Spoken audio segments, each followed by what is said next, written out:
The Alice Stewart Show is on the air and on your radio right now. Here's more from Alice on 96.5 The Voice.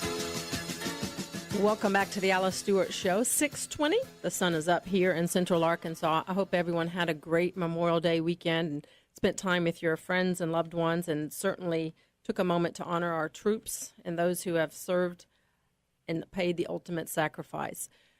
No doubt the political season is months away, but it is already heating up, and we know that we've got some very high-profile races on the congressional level. Our U.S. Senate race is seeking attention already across the country, and we have heard from many sources. Mark Pryor is one of the, if not the most vulnerable U.S. senator in the country coming up in this election cycle.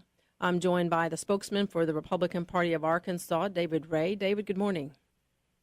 Good morning, Alice. Thanks for having me. Glad you could join us. And all accounts say Mark Pryor is in a vulnerable position. What does the Republican Party say?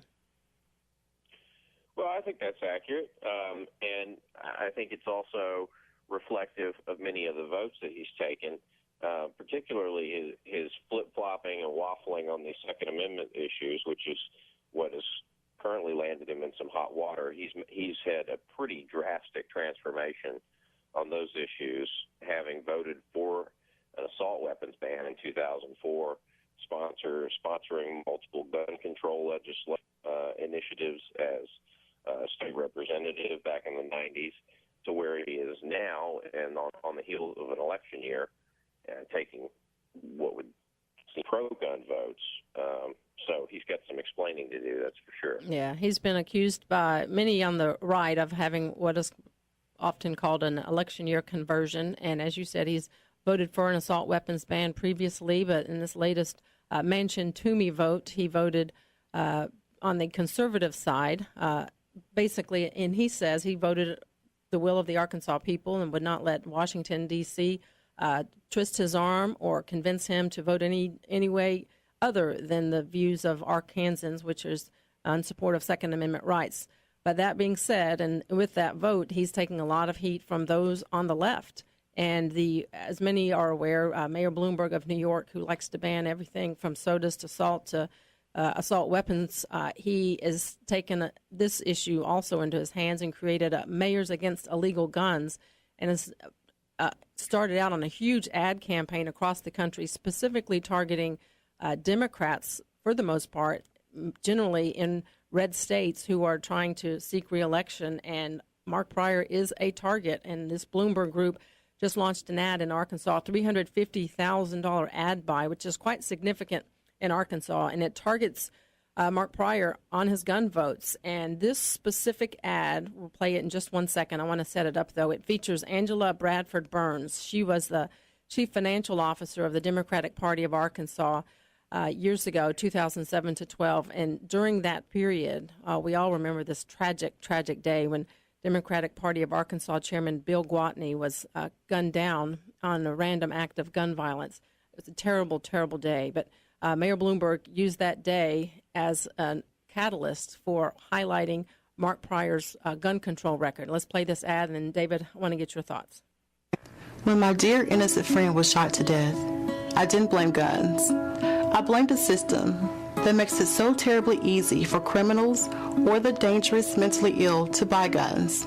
That's why I was so disappointed when Mark Pryor voted against comprehensive background checks. On that vote, he let us down. Tell Mark Pryor to take another look at background checks, because we're tired of being disappointed. David, what does that say? You have Democrats going against Mark Pryor. That's going to be harmful in his reelection race, don't you see?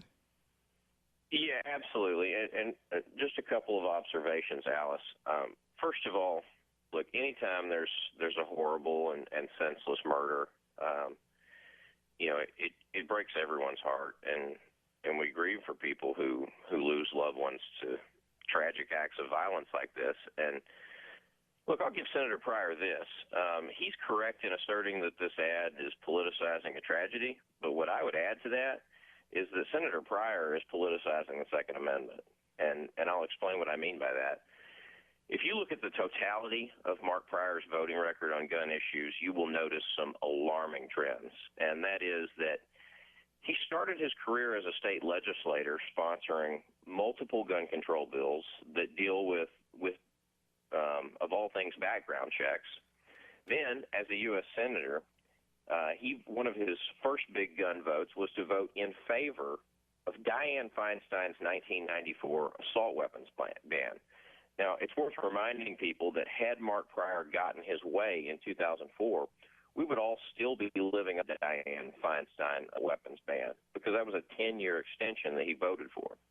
Then, just a few years after that, the Washington Post reported that he voted against a measure to protect the rights of concealed carry permit holders, but then changed his vote to the pro-gun position after New York Senator Chuck Schumer gave him permission to vote in favor of that once they had learned that the Democrats had enough votes to defeat the measure.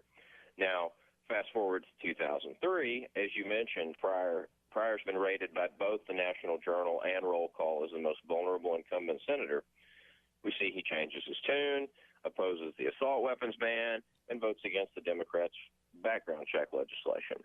So there's really only two possible explanations for his shift in policy positions. Either he has had some, remarkable road to Damascus moment on gun issues, or he's just in the middle of an election year makeover to try and save his political hide, and he probably didn't see in 2004 when he voted for that assault weapons ban the political winds in this state shifting as much as they have. And now that he's up for re-election, he's got to try and do something to make over his image. And what, in regard to this ad specifically, Mayor Pryor or Senator Pryor has responded to it, and as you said, clearly Senator Pryor was a friend of Bill Gwatney. They were good friends, and Senator Pryor accuses Bloomberg of politicizing this tragedy, as you said.